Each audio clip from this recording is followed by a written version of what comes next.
À ce moment-là, je me suis demandé si j'allais mourir. Oh, c'est pas vrai. Le drame a été filmé par les témoins. C'est dingue. Ça fait froid dans le dos. On se croirait dans une zone de guerre. Au-delà des images qui ont fait la une des médias, on commence à comprendre ce qui s'est passé. Les sauveteurs ont tout fait pour dégager ceux qui étaient sous les décombres. C'est un héros. Les experts étudient maintenant les données scientifiques. Attendez, il doit y avoir un problème. Non, c'est bien ça, 7,4, bon sang. Des images inédites et les récits des témoins oculaires reconstituent le déroulement des faits. La terre tremble. On dirait que toute la montagne s'écroule.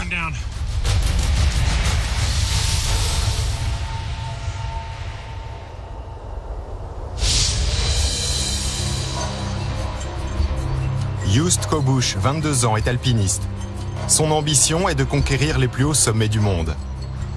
L'alpinisme, c'est toute ma vie. Je ne peux pas m'imaginer vivre sans. Avril 2015. Après des mois d'entraînement, il est enfin prêt à relever son plus grand défi.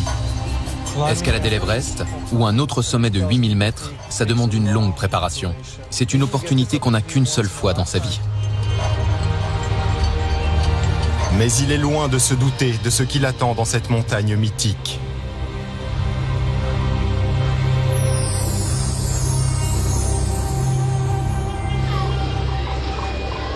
« 160 km plus loin se trouve la capitale du Népal, Katmandou.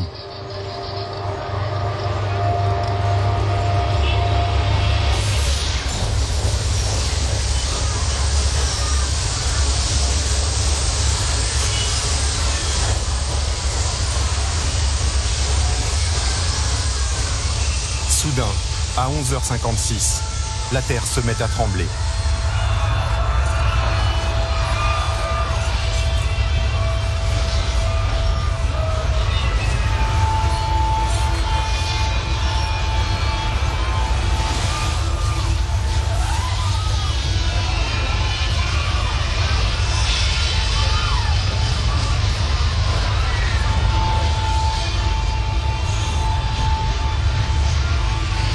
Le séisme est si violent qu'il est ressenti jusqu'en Inde et de l'autre côté de l'Himalaya, au Tibet.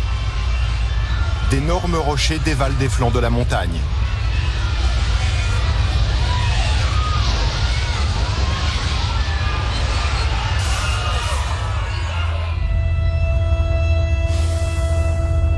L'épicentre est à environ 80 km au nord-ouest de Katmandou.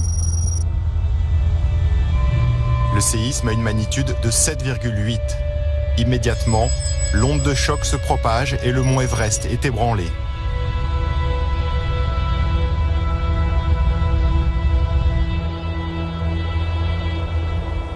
Camp de base de l'Everest. C'est le pic de la saison d'alpinisme. Mai est l'un des meilleurs mois pour se lancer dans l'aventure.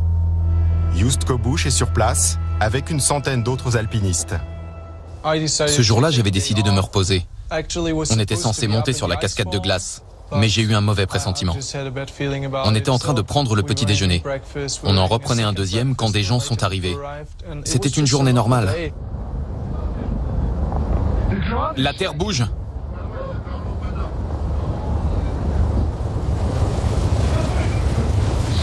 Attention!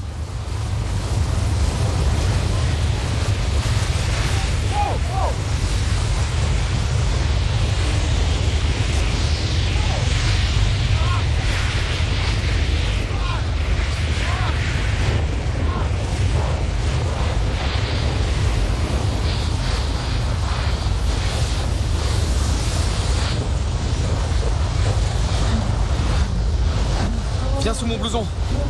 Viens ici. Ça va? Ça va? Et toi? Ouais.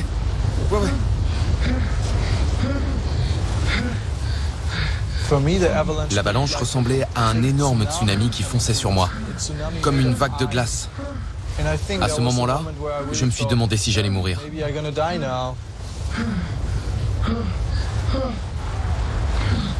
Non, ne bouge pas, c'est peut-être pas fini.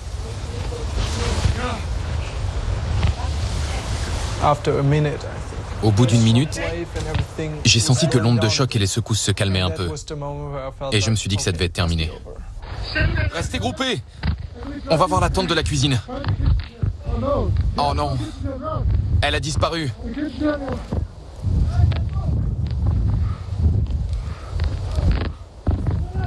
La tente de la cuisine s'est écroulée. Oh, c'est pas vrai!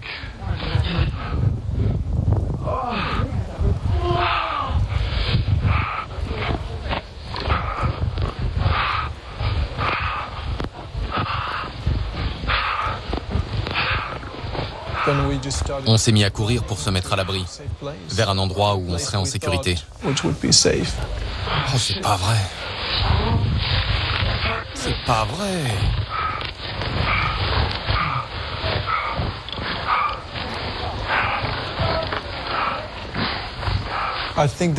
Je crois que cette avalanche a été l'une des forces de la nature les plus puissantes que j'ai jamais vues. J'ai déjà été pris dans des avalanches, mais jamais aussi gigantesques. Regarde! Regarde droit devant!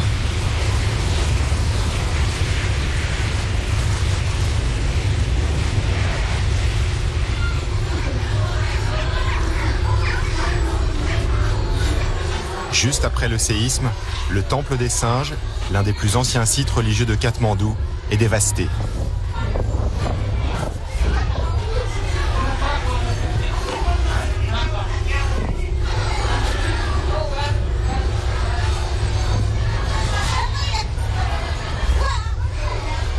Les rescapés se précipitent pour aider ceux qui sont prisonniers des bâtiments effondrés.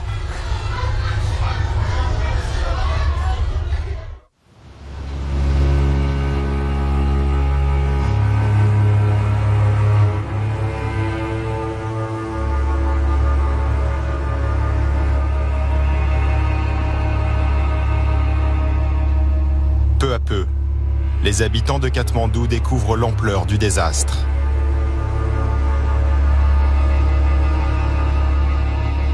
Des centaines de villages népalais sont en ruine. Ici, c'est le pire tremblement de terre de mémoire d'homme.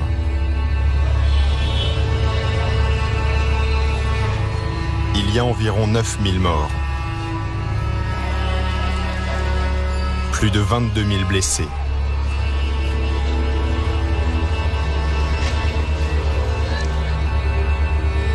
Et plus de 3 millions de sans-abri.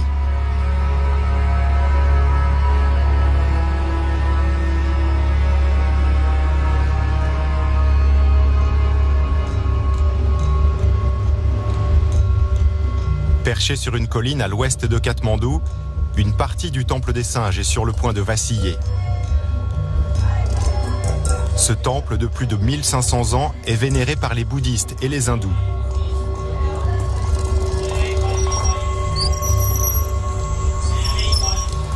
Ashok Buddhacharya est prêtre. Il était là au moment du séisme et a échappé de peu à la mort. J'ai vu tous les bâtiments s'effondrer.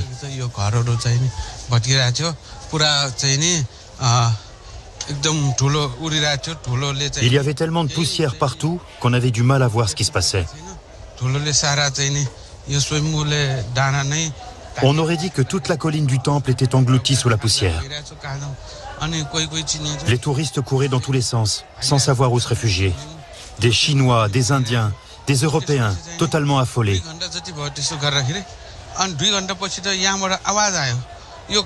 Environ 2 heures après, on a entendu une voix qui venait de sous cette grosse cloche. Il y avait un trou sous la cloche. Et on a entendu la voix d'un enfant. Il pleurait. On l'a entendu pleurer. Il y avait tout un tas de gravats dessus. On a couru vers lui et on a commencé à dégager tout ce qu'il y avait dessus. On a creusé la terre avec nos mains. Et c'est comme ça qu'on a enlevé tous les gravats et qu'on a fini par trouver le petit garçon.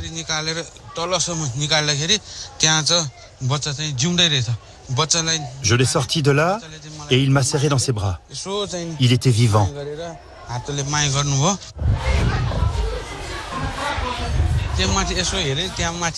J'ai regardé de ce côté et j'ai vu que la porte était par terre. Et dessous, il y avait un homme pris au piège. Il avait l'air déjà mort. J'ai pas pu m'approcher pour essayer de l'aider parce que le sol tremblait encore. Il ne bougeait plus.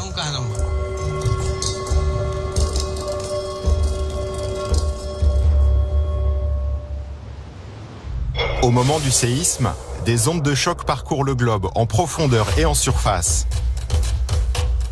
À plus de 11 000 km de Katmandou, les scientifiques du service américain de prospection géologique au Colorado captent les signaux venus du Népal. Roger Bilham étudie les tremblements de terre dans l'Himalaya depuis plus de 30 ans. J'ai tout de suite regardé combien j'avais d'argent sur mon compte en banque pour m'acheter un billet sur le premier vol pour Katmandou. C'est capital d'être dans la région de l'épicentre le plus vite possible. Très rapidement, tous les indices sur ce qui s'est passé disparaissent.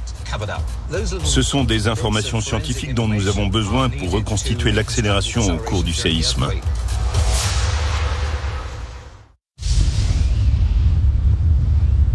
Ce séisme a libéré une énergie gigantesque. En 2010, 316 000 personnes sont mortes quand Haïti a été frappé par un tremblement de terre de magnitude 7. C'est l'équivalent de 32 fois la bombe d'Hiroshima. Celui du Népal, mesuré à 7,8, était plus violent. C'est 504 fois Hiroshima. On n'en avait jamais étudié un pendant sa phase de glissement dans l'Himalaya. Des dizaines d'instruments ont continué à fonctionner. Ils peuvent nous dire exactement comment il est monté en puissance. Les origines de ce séisme se trouvent dans la collision de deux morceaux de l'écorce terrestre. Il y a 50 millions d'années, la plaque tectonique indienne a avancé vers le nord et percuté la plaque eurasienne. Cette collision a créé la chaîne de l'Himalaya. La plaque indienne continue à pousser vers le nord au rythme de 2 cm par an. La pression s'accumule peu à peu à l'endroit où les deux plaques se rencontrent. Le 25 avril, une partie de cette pression s'est échappée quand la faille, entre les deux plaques, s'est fracturée à 15 000 mètres de profondeur. C'est ce qui a fait trembler la Terre. C'est un séisme important parce qu'il nous en dit long sur les processus à l'œuvre sous l'Himalaya.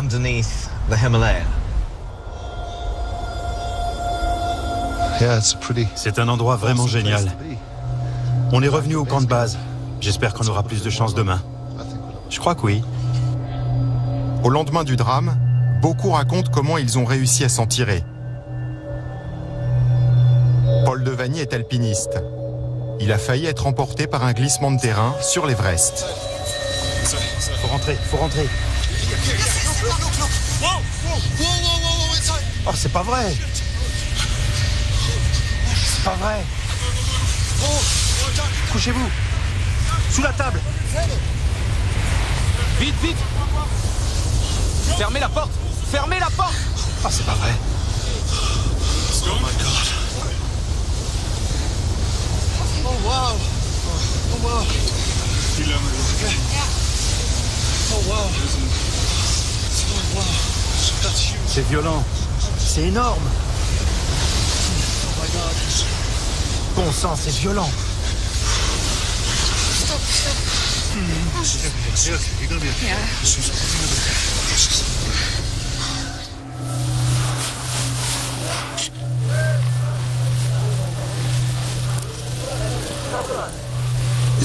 C'est un vrai désastre dans notre campement. Tout a été rasé. Des consultants ont disparu. Il y avait plein de tentes au milieu et il reste plus rien. C'est dingue, ça fait froid dans le dos. On se croirait dans une zone de guerre. Là, c'est notre camp. Comme vous voyez, il y a plein de neige derrière. Le tremblement de terre a eu lieu il y a une quarantaine de minutes et tout le monde est encore sous le choc. La priorité, c'est de localiser les gens. Où sont les Sherpas, les alpinistes? C'est surréaliste. Tout est dévasté. J'arrive pas à y croire. On croirait qu'un avion s'est écrasé.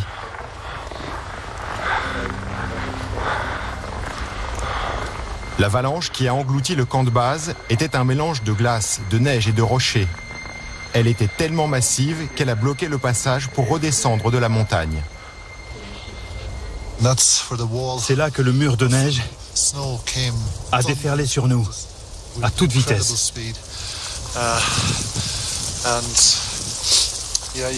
Plus haut, c'est la cascade de glace, mais elle est cachée.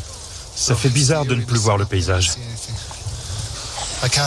J'ai du mal à décrire ce que ça fait de sentir tout un glacier bouger sous ses pieds et de valdinguer dans tous les sens. C'est dingue. Vraiment dingue. Et puis on se retourne et on voit un mur de neige qui avance sur nous à toute vitesse et s'abat sur le campement. Je crois que l'avalanche avait perdu de l'énergie quand elle est arrivée sur nous, et heureusement.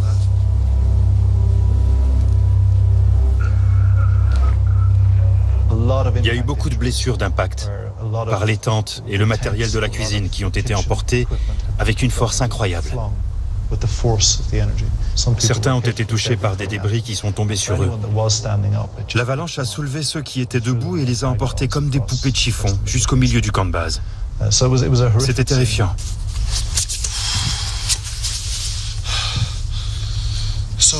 C'est le soir, il est autour de 20 heures.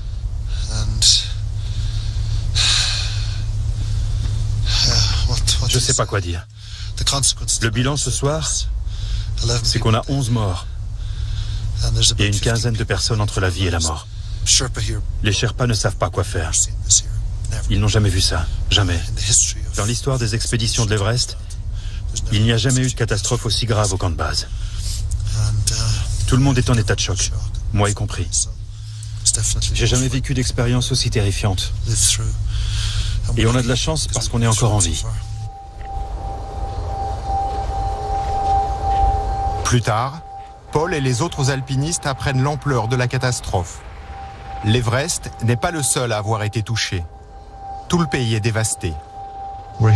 Les médias disaient qu'il y avait 2500 morts, puis 3000, 4000. Plus les jours passaient, plus ça montait. On est déjà à 5000. C'est une catastrophe nationale. Ce qui s'est passé au camp de base n'est qu'une infime partie d'une tragédie bien plus grande.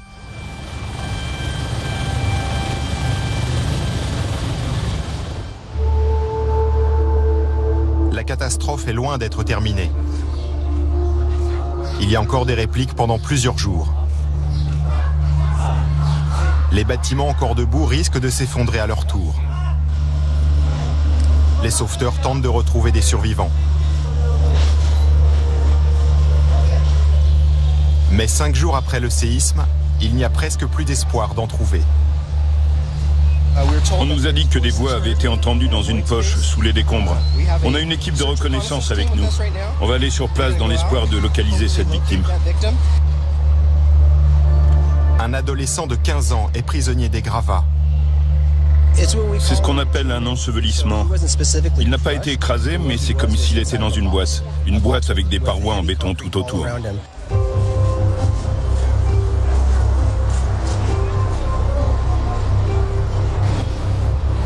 Un policier rampe pour accéder au jeune garçon. J'ai tapé, mais sans réponse. Après plusieurs fois, il a réagi.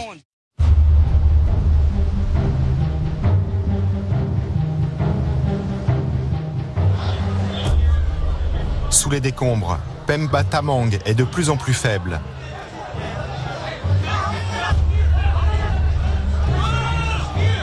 Pendant 5 heures, les sauveteurs font tout pour trouver une solution.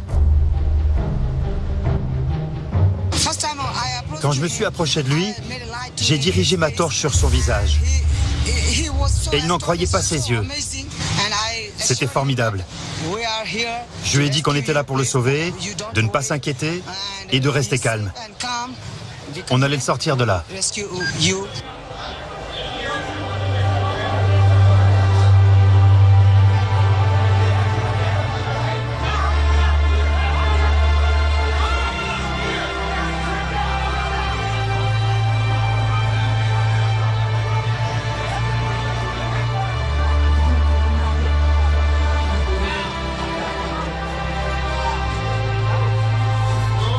Le sauvetage de Pemba est une lueur d'espoir dans ce drame d'une ampleur nationale.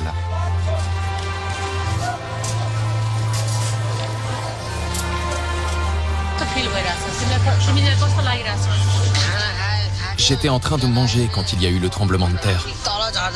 J'ai essayé de sortir, mais les murs se sont craquelés et écroulés sur moi.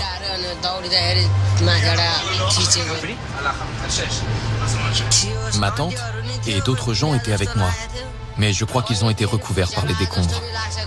J'ai senti que ça continuait à trembler, comme s'il y avait d'autres secousses. Tout bougeait. Je ne sais pas combien de temps je suis resté là-dessous. Je ne sais pas ce qui s'est passé. Et puis d'un coup, il y a eu de la lumière et je me suis réveillé. J'ai compris que j'avais eu des hallucinations. Je voudrais voir ma famille, mais on m'a dit qu'on n'arrivait pas à la contacter.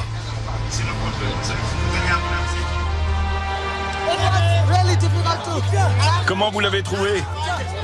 On a eu du mal à le localiser, mais on a réussi. On a fait du bon boulot. C'est un héros. Ouais. Ce sauvetage est un miracle, mais tout danger n'est pas écarté.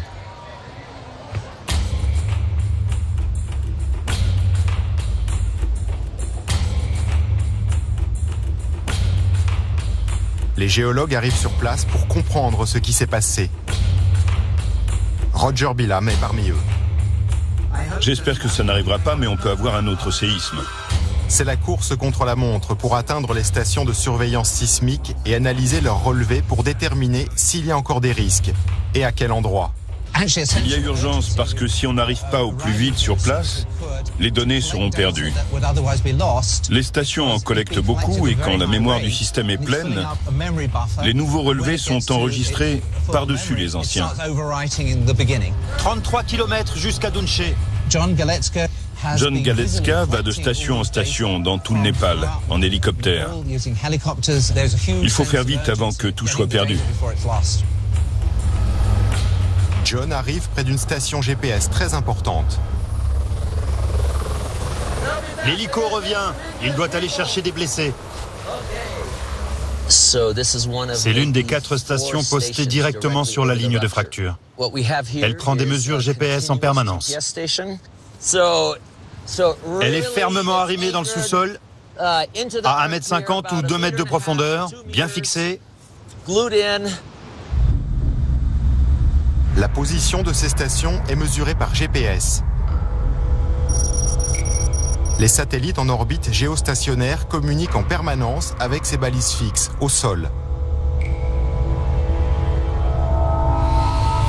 Si une station bouge, même de quelques millimètres, tout est enregistré. La station fonctionne encore. On va télécharger les données. Ces relevés très précis vont nous montrer les secousses, les mouvements du sol, les ondes sismiques et le déplacement des plaques. Cette station était à cet endroit il y a 10 jours. Au moment du tremblement de terre, les ondes sismiques, conjuguées au mouvement tectonique des plaques, ont fait que désormais, le capteur se retrouve ici. En rassemblant les données de 37 stations GPS, les géologues sauront précisément comment les plaques tectoniques ont bougé et à quel point le paysage népalais est métamorphosé. Elle ne fonctionne plus. Il y aura toujours des séismes dans l'Himalaya. Mais si les maisons sont solides, ça ira. Leurs conclusions pourront sauver des vies. On a des ondes tellement violentes que les gens tombent par terre ou ont du mal à rester debout. La solution, c'est de concevoir des architectures adaptées, capables de résister à ces forces immenses. Allons-y! Ce séisme est notre pierre de Rosette. Tous ces systèmes sophistiqués, les GPS, les satellites, l'interférométrie radar, les réseaux sismiques, etc., nous aident à faire le portrait de ce qui s'est passé. Pas seulement pour maintenant, mais aussi pour comprendre le passé et ce qui pourrait arriver à l'avenir. Ce séisme va nous apprendre beaucoup de choses.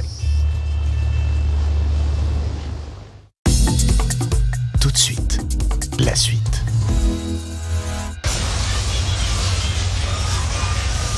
Dans tout le pays, plus de 700 000 bâtiments ont été détruits ou endommagés.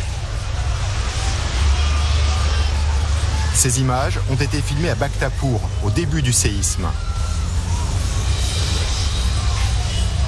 Il ne reste plus rien de l'ancienne capitale du Népal, classée au patrimoine de l'humanité.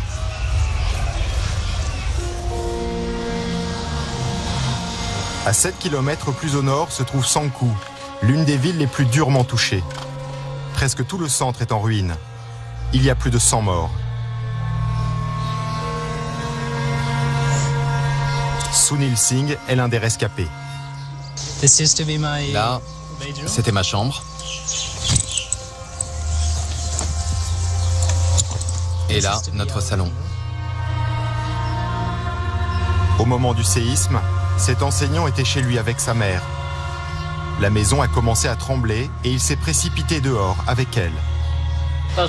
J'ai eu très peur. La terre tremblait. Je me suis accrochée à mon fils. Notre maison est détruite. C'est très dur pour nous. On n'a pas d'argent pour la reconstruire.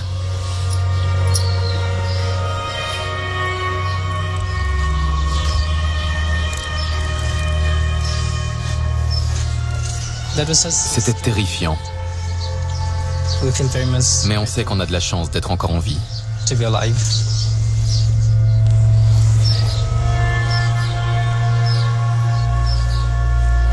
Le bilan humain est lourd.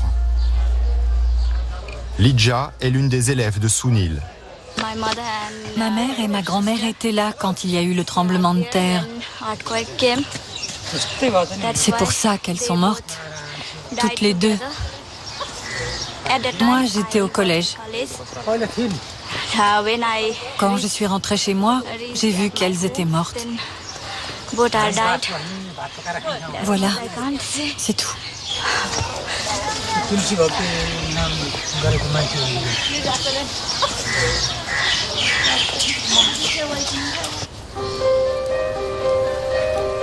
Tout le pays est endeuillé. Selon les traditions hindoues, les défunts doivent être plongés 3 fois dans le fleuve Bagmati, puis incinérés. Leurs cendres sont dispersées sur l'eau. Les crémations doivent avoir lieu le plus vite possible pour des raisons sanitaires. J'ai failli mourir, mais j'ai couru et j'ai réussi à m'en sortir. J'ai survécu parce que j'ai couru. Les maisons s'écroulaient de tous les côtés. Un homme qui courait à côté de moi est mort en disant « Mon frère ». Il a dit « Mon frère » et puis plus rien. J'ai le cœur brisé parce que toute ma famille et tous ceux qui vivaient avec moi sont morts.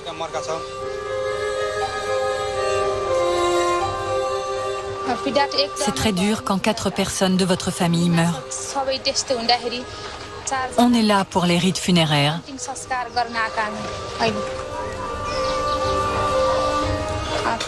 C'est une douleur qui ne me quittera jamais.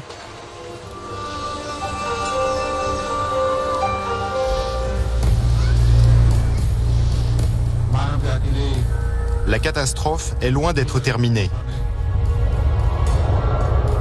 Le Parlement népalais est en séance quand le pays est secoué par un deuxième séisme.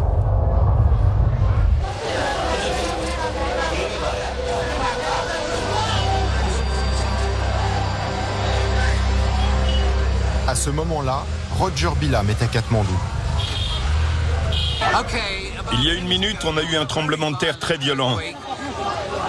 On ne sait pas d'où il est parti. Sans doute à 20 ou 30 km de Katmandou. Toute la vallée a tremblé comme la première fois. Tout le monde était terrifié. Les gens avaient du mal à rester debout.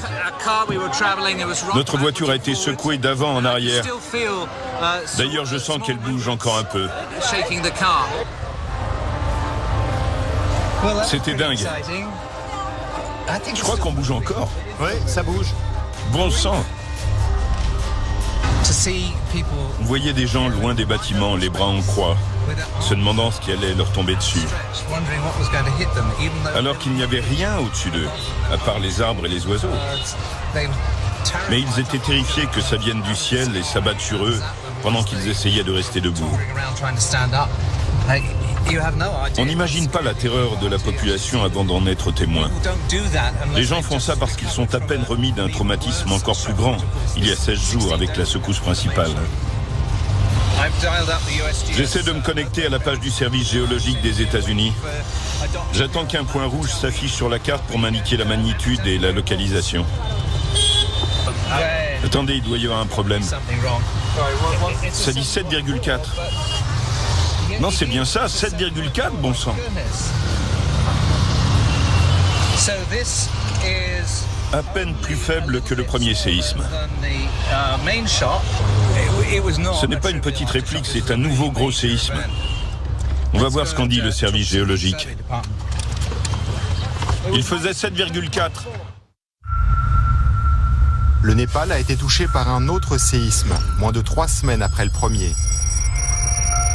Celui du 25 avril, à environ 70 km au nord-ouest de Katmandou, avec une magnitude de 7,8. Les répliques se sont propagées vers l'est, à travers le Népal, jusqu'à l'Everest. L'épicentre du deuxième séisme était à mi-chemin entre Katmandou et l'Everest. Sa magnitude a d'abord été évaluée à 7,4, puis ramenée à 7,3. Voilà, c'est là. Là, c'est les séismes d'aujourd'hui. Ici, en orange. Et là, c'est la secousse principale. Là, les répliques. Celles d'aujourd'hui ont déplacé l'énergie vers l'Everest, qui est ici. On ne serait pas étonné qu'il y ait d'autres répliques dans cette zone demain, après-demain ou la semaine prochaine, 30 km plus loin. C'est comme si la chaîne de l'Himalaya se disloquait en direction de l'Est.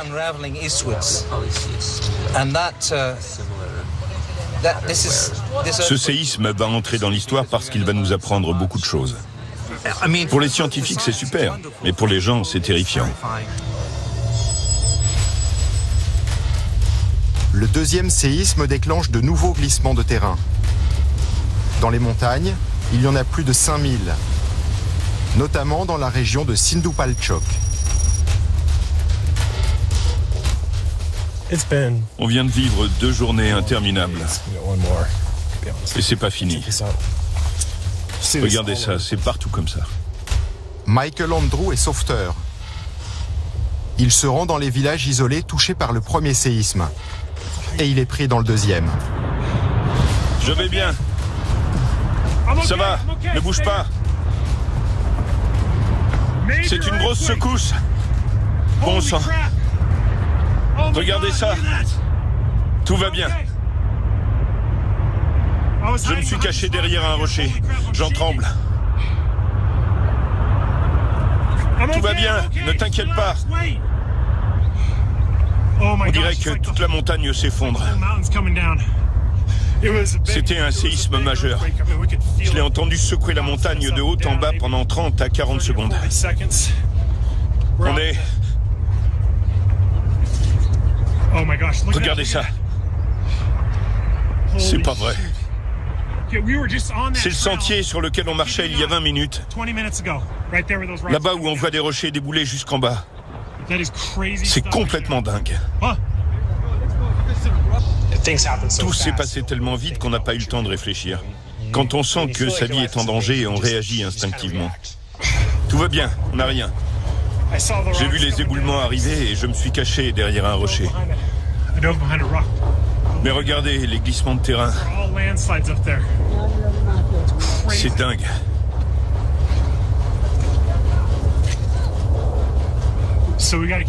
On doit faire attention aux chutes de rochers.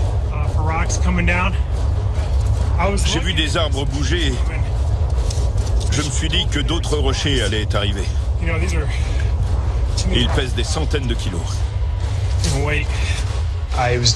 J'étais bouche bée devant la montagne en face de moi. On aurait dit qu'elle s'effondrait. Il y avait des glissements de terrain, des panaches de poussière et des débris. Et les rochers qui tombent ne sont pas petits. Ils peuvent faire plusieurs centaines de kilos et vu la hauteur et la vitesse, c'est comme des missiles. Ça faisait un bruit de tonnerre. On s'est assis pour attendre qu'un hélicoptère vienne nous chercher. Il y a plein de répliques, alors on n'est pas rassuré. Là, c'est la piste d'atterrissage de l'hélico. On prend notre mal en patience, mais on est nerveux. Vous imaginez? Vous êtes enterré vivant là-dessous et on ne retrouve jamais votre corps, même si on sait que vous êtes là.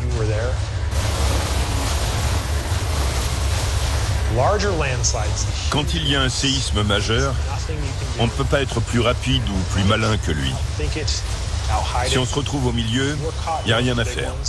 C'est terminé. Tout de suite, la suite.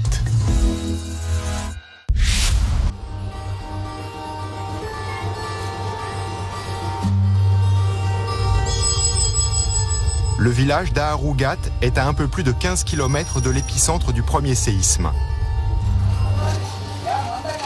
Ses habitants ont tout perdu et tentent de reconstruire leur vie.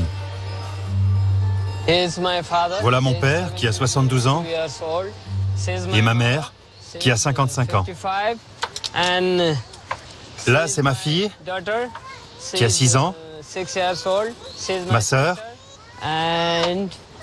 ma femme qui donne à manger à mon fils. Il n'a que 9 mois.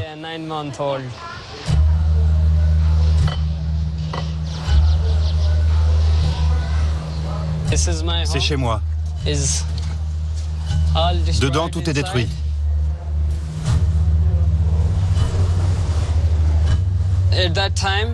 Au moment du tremblement de terre, mon neveu était dans cette pièce et ma sœur était là, avec ma fille. Ma femme donnait à manger au bébé. Et moi, j'étais là. Il était 11h56, heure locale. Toute la maison s'est mise à trembler comme ça. J'ai dit à ma sœur et à ma femme de sortir très vite. D'énormes rochers sont tombés sur le village. Nirmal et sa famille y ont échappé de peu. On a couru jusqu'ici. Et quand on est arrivé, un gros rocher fonçait sur nous. Celui-là, dans le coin. Regardez comme il est gros. Il venait de ce côté. On était là, tous les 6. De nombreuses familles n'ont plus qu'une simple bâche pour s'abriter, alors que les nuits sont froides et que la saison des pluies approche. 1, 2, on tourne. C'est très dur. Il y a beaucoup de moustiques. Regardez les joues de mon bébé. Il a été piqué partout. Plus de 70 personnes vivent dans cette longue tente. Une vingtaine de familles sont ici. Tous ces gens sont dans la même situation que moi.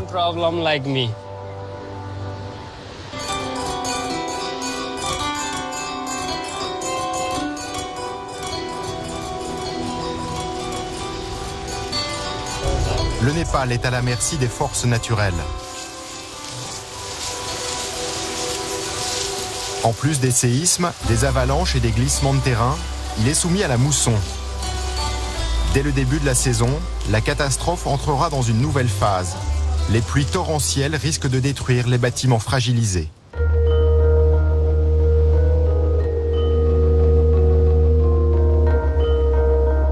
Dans tout le pays, des temples très anciens et des palais royaux sont en ruine.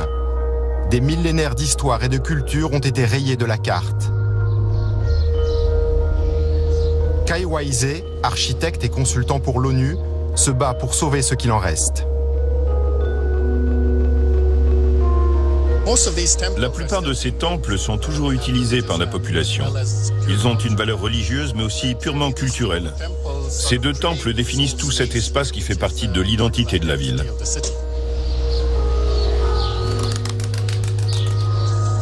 Ce que nous devons faire en priorité, c'est trouver comment stabiliser ces structures avant l'arrivée de la mousson, dans environ 6 semaines.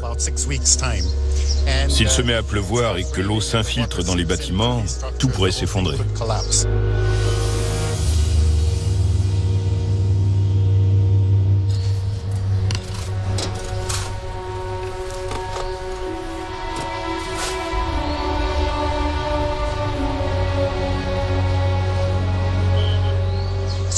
Quand on regarde ces enchevêtrements de poutres en bois, on voit que certaines sont sculptées.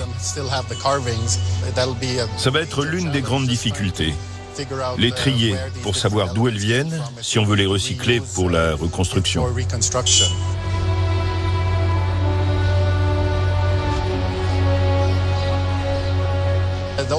Le problème, c'est que les gros tremblements de terre ne surviennent que tous les 80 ou 100 ans. Donc plusieurs générations passent et à chaque fois, les gens doivent réapprendre à se protéger. Et après l'avant-dernier, il y a 80 ans, la reconstruction n'était pas terminée.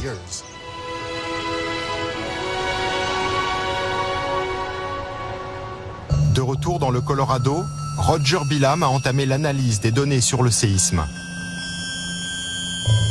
Il n'en est qu'au début, mais il en a déjà tiré ses premières conclusions.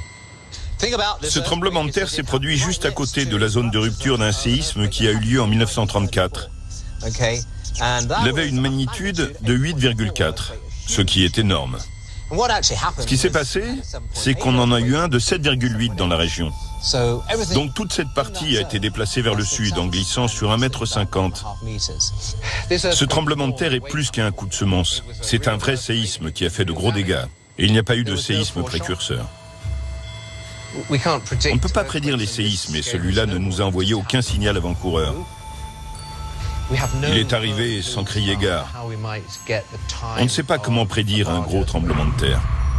On a eu des séismes dans l'Est et d'autres plus loin à l'Ouest. Il y a une zone où il n'y a rien eu entre les deux et elle doit s'aligner. En d'autres mots, on pourrait en avoir un autre dans l'Ouest du Népal. Ça fait peur. On sait que des séismes d'une magnitude de 8,6 se sont déjà produits dans l'Himalaya. Et il n'y a aucune raison pour qu'il n'y en ait pas un autre de cette puissance dans l'Ouest dans les 10 prochaines années ou dans les 10 prochaines minutes.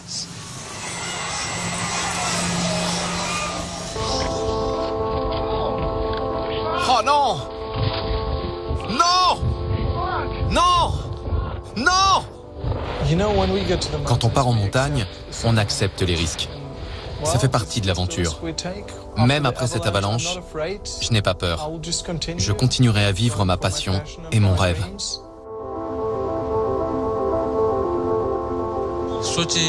Le Népal a vécu des événements graves.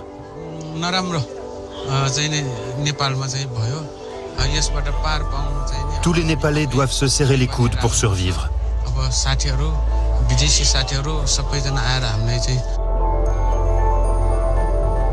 Beaucoup de gens sont toujours terrifiés. Ils vont être nombreux à dormir dehors pendant longtemps. Beaucoup d'habitants vont vivre dans les parcs, sous des tentes. Il faudra des années pour que tout le monde retrouve sa vie d'avant le séisme.